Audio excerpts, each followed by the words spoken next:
Continuing on the theme of use,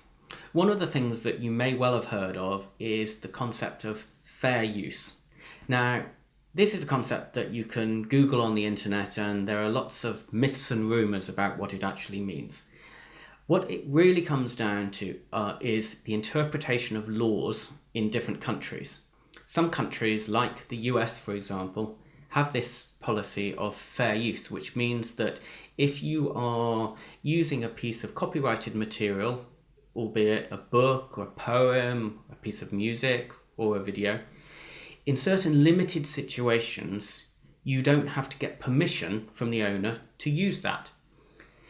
But it is quite a restricted area, and when you're starting to cross over into integrating that piece of copyrighted material into a commercial product, which might be, say, a business video or a video which is trying to sell something,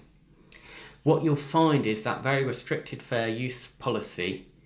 may be outside of the scope of what you're doing. So what I would always advise is, yes, look up fair use and see if you can get comfortable with using that piece of material for free under a fair use policy. However, read the small print very carefully and get that copyrighted material from a reliable source so that you know that you have been granted the correct permissions to use that piece of material. Otherwise, you can land yourself in a bit of hot water.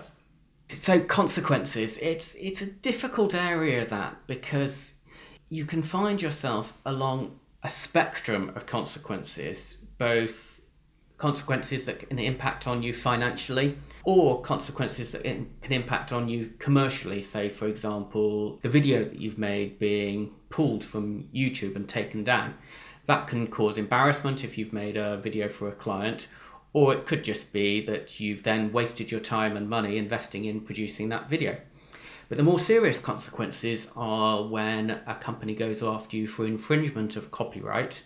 and seeks financial damages from you for that infringement. Again then, when we're talking about this infringement, different countries have different rules and different laws and different abilities to come after you with different penalties. So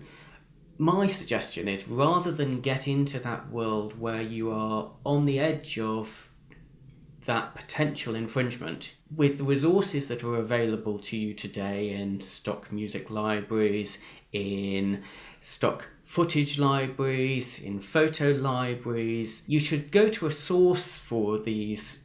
footage, this copyrighted material, and purchase it from someone reliable, and then you know that you're not at all treading that dangerous water of trying to use something that you might not have had permission to use.